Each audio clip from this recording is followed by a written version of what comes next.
Hi, this is Jason Shadrick with PremierGuitar.com, and we're here for PG Break Room sessions where we have some guitar players come into our office and talk to us about what they do. So we're here today with Charlie Hunter. And Charlie, thanks a lot for taking the time to come in and play for us. Thanks for having me.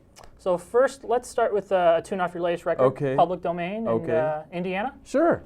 All right. Even though we're not in Indiana. That's true. We'll call All it right. Iowa.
Great, that sounded great. Thank you, man. So when did, as a young guitar player, when did you realize that 6 strings was not going to be enough?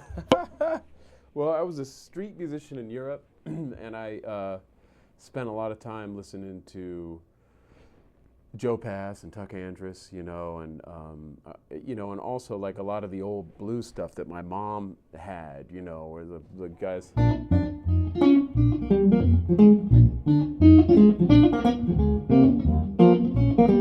You know what I mean? And really was doing that. I would be like playing on the street like 12 hours a day with singers and backing them up and whatnot. And so, I just wanted to expand on that.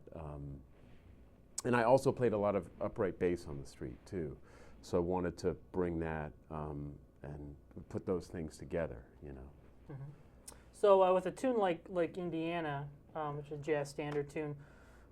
To get to where you just performed it, what's kind of your process? Do you start with a melody, you start with a bass line, and how do you kind of fill that in? No, I mean, you should have, all that stuff should just be kind of there. Really, the way that I start with any, I mean, especially if I'm playing with a drummer, then you're always listening to his lead hand, always. That is where everything begins and ends, right there, you know. But when I do something solo, I think about the drum feel first and foremost. Like, what is the drum feel behind that tune? You know, is it like, or what is the feel? You know, I mean, it could be, you know, a variety of different feels, and I just get the feel and, you know, the changes, and then from there you just make sure to keep the time and the groove really as happening as you can, and keep the feel going, and just think about feel the whole time, and then, you know, everything else should fall into place when you do that. Hopefully. So also tell us a little bit about your the guitar you have here. Oh, well, this is made by Jeff Traugott, this one, and it's you know, I don't know, I call it a 7-string guitar. People ask me, what do you call your instrument? But I mean, guitar is anyone's instrument. Every culture has their version of it, and they change it the way they want: tuning, strings, size, sound. So I guess this is my contribution, you know, and the way I have this tuned is G, C, F, then C, F, B flat, D. And the reason behind that is that I've got these fan frets, and the scale length here is 29 up to like 25 and a half. And an E at 29 is just not impressive sounding, you know. But a G at 29 is pretty poppin', you know. I mean, you can you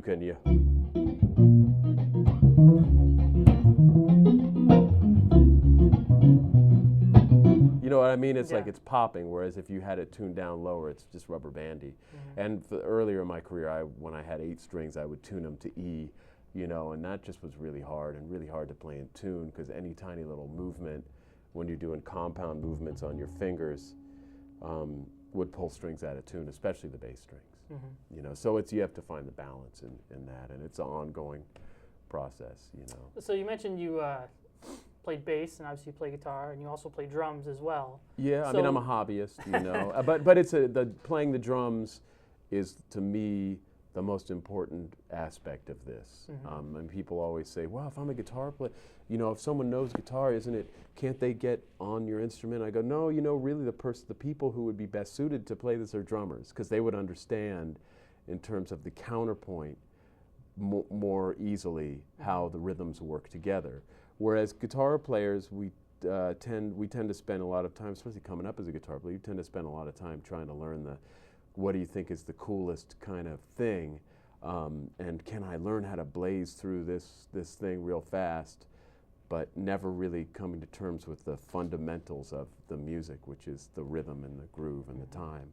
So, you know, I would say that, yeah, a drummer would be able to do this, and that's why I try to play the drums every day a little bit, so that I am always kind of increasing my knowledge of how kind of the parts should interact together, you know. So what I was saying is, you know, obviously groove is a big factor of your music and a factor of your life as a musician. Are there any tips you could offer developing musicians as a way to, or maybe things you did in your youth to just help improve that internal sense of groove and time? Yeah, I mean, well, I mean, and it's never ending, you know.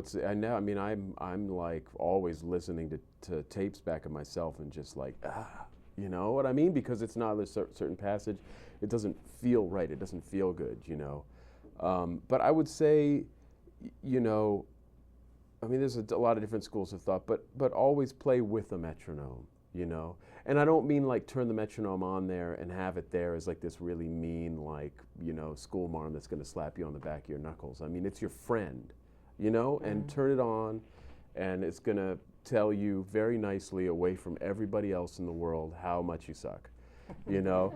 And but it's going to do it very nicely and lovingly, and you just have to accept that and get with the metronome and learn how to feel things right on the beat, to where you're playing something very simple and you can bury the metronome, you know, and learn how to play things behind the beat, learn how to play in front, and play with it, you know. A lot of drummers say, well, you play with a metronome, but a lot of drummers I know will be like, well, I really like Joe Chambers' ride cymbal. on a certain song, and they'll just play along with that because the feel is there and it's more elastic, and you know it feels good. I mean, that's one thing. I think another thing is also play with people who are better than you, especially if you're a guitar player or a bass player. Play with really good drummers if you can, and just to get that feeling. And the thing about it is, it's in today's kind of digital, give me everything this second, download it into me. It's one of the hardest things to get because it's something that you have to work on every day, all the time, and it's kind of a never-ending kind of thing, And I think we all have a natural feel like, I've come from the Bay Area where everything is that kind of like, that.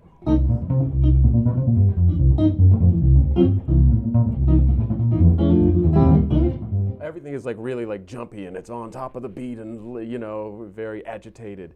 And so, it took me that's how we grew up playing in the school. You grow up playing and just everything would just be that kind of like, hell bent kind of sound. So, it took me years to figure out how to play things that were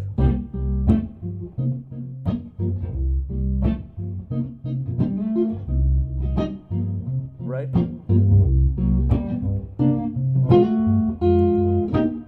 Right?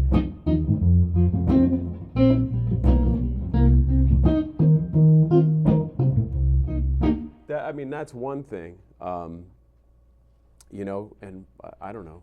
And then there are very, very specific technical kind of guitaristic things that I can get into if you want about those kinds of things. But if you don't want, I won't do it.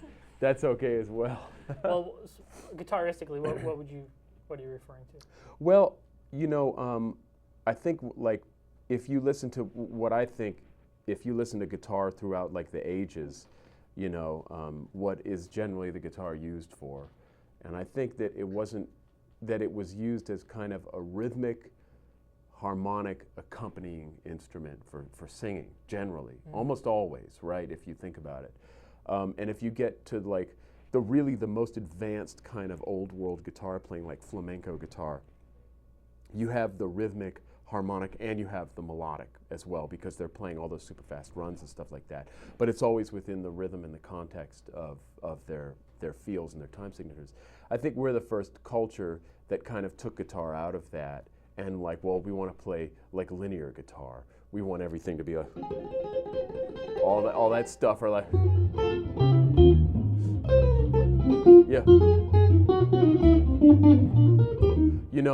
and that's fine. That's one thing. But the way that I think the guitar speaks is it's not in its best light when it's doing that linear stuff. It's in its best light when it's doing something which is kind of like a rhythmic, harmonic, and melodic thing, where the melodic and the harmonic kind of are not a slave to the rhythm, but they're kept in line by the rhythm, and then that's how the guitar will kind of live, And when I think about that, I think about all the old players like Blind Blake and guys like that, and even Tuck Andrus does that, and even Joe Pass, as jazzy and linear as he is, he still does that kind of thing. I mean, you think about like something, a tune which would have like, this is just an old railroad song that I kind of arranged that,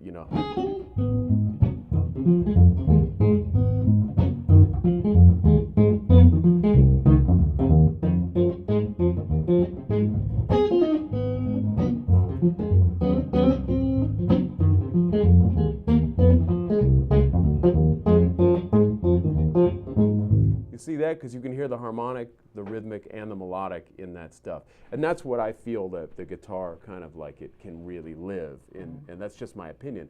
But in saying that, along a roundabout way, we spend so much time, especially in the American culture as guitar players, trying to be like really like smooth and fast and all these things. And we start to neglect the fact that of the rhythm and all these things. And so I'll hear like a million guitar players playing like, and and then like, but I'm never convinced, because it's always just like skimming the top, and it's not deep, and it's not rhythmically sound, And I think the problem is that people are forgetting You think of this hand as the execution hand and this hand as the conception hand, right? But it's really both hands are execution and both hands are conception. So instead of playing like a kind of a Budweiser blues lick where the drums are like, there's a drum and a bass here, but I'm not listening to them because I'm turned all the way up and I'm above them. Instead of playing like, that stuff. Well, why don't you think about when you're playing with your fingers, the duration of the note, right? Mm-hmm. Think about the duration of that note. So instead of,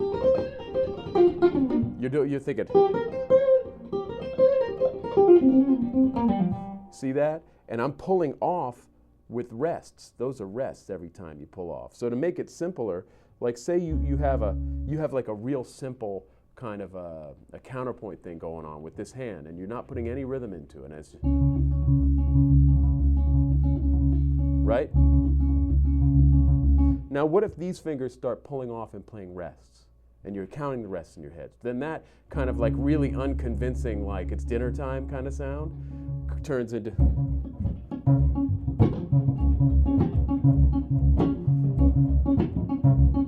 right? You see what I'm saying? Yeah. So it's just that. And to me, when I hear that, I'm way more convinced than if I hear some kind of blues thing. Or if you're going to play a blues thing, you just, right?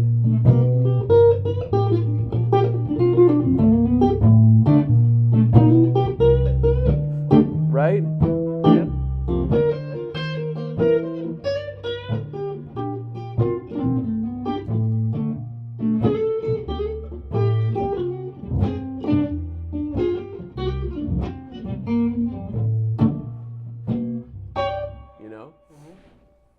So, do you want to play another tune? Sure. I'll play that tune. All right. What's the tune called? I have no idea. It's just a blues. I'm just going to improvise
Hey.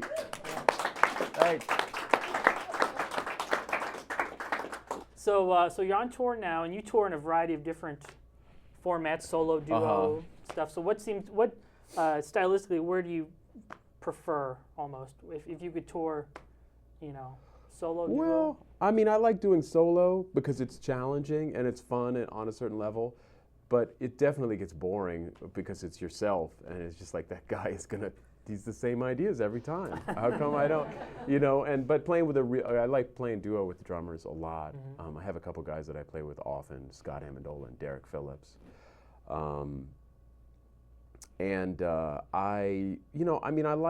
I would love to be able to play with like a quintet and arrange for strings and stuff like that, but it's just not economically feasible with the climate right now.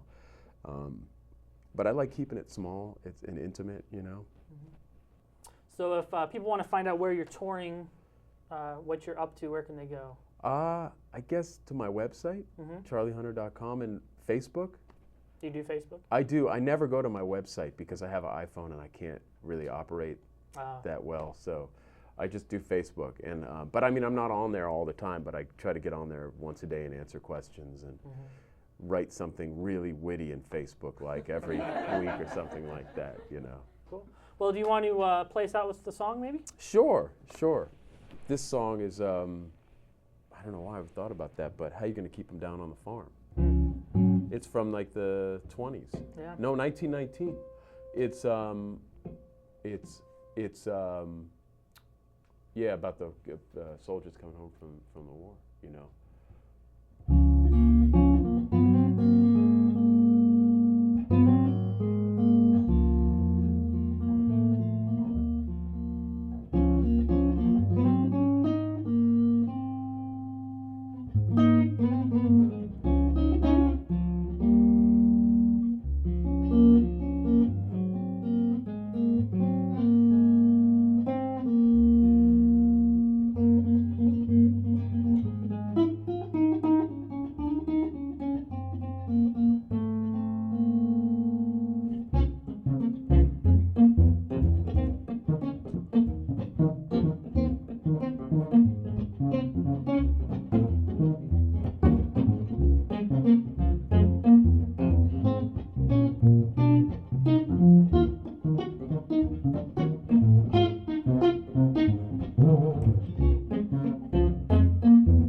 Thank you, Charlie, for Thank taking the time you. to Thanks come for by. having me. Thanks for having me.